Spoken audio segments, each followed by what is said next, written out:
Merci. J'ai deux, trois petites questions pour terminer là, un peu à la cantonade. Là.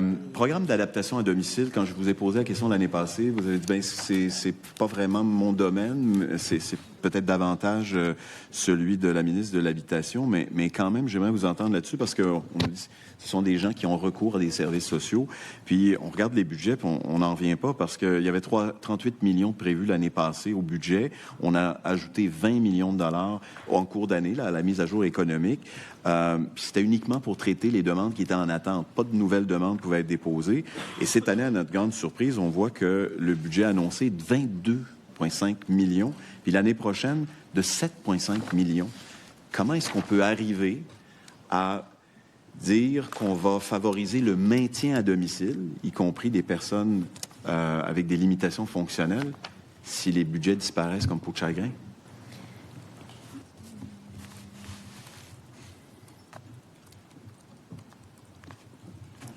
Bien, écoutez, on va continuer à travailler sur ce dossier-là avec ma collègue à l'habitation. C'est sûr que l'aide sur une base individuelle a été rehaussée de façon significative, là, de 16 000 à 50 000.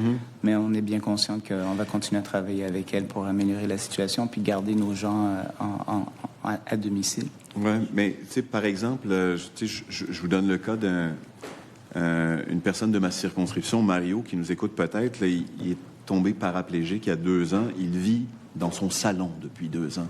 Il veut adapter sa maison et il ne peut même pas déposer de demande d'adaptation à domicile. Qu'est-ce qu'on lui dit aujourd'hui? Je pense que, comme je vous dis, il faut porter le dossier avec ma collègue au niveau de l'habitation. Puis on est bien conscient là, que faut continuer à en faire plus. Pour ce qui est du cas que mon collègue a amené tout à l'heure de Saint-Henri, Sainte-Anne, il a parlé de Joey, la personne qui est justement en CHSLD, si j'ai bien compris. Oui. Évidemment, ça me rappelle, moi, le cas de Jonathan Marchand, qui lui aussi était en CHSLD, qui est maintenant sous un projet pilote et qui nous dit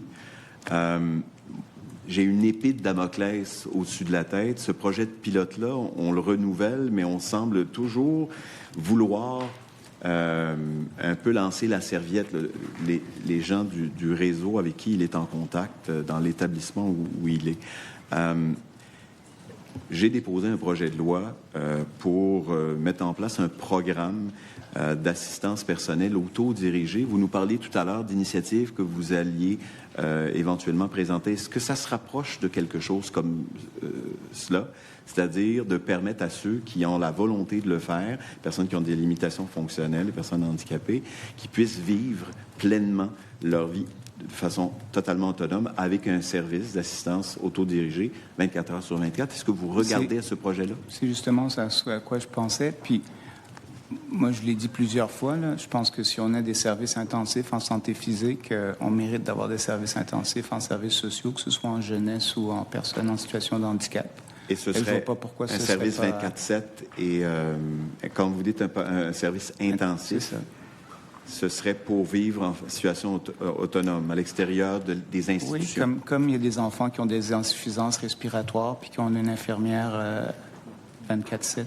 Je pense que les services sociaux ont pris toute leur place, puis il faut continuer qu'on garde toute notre place dans le réseau de la santé des services sociaux.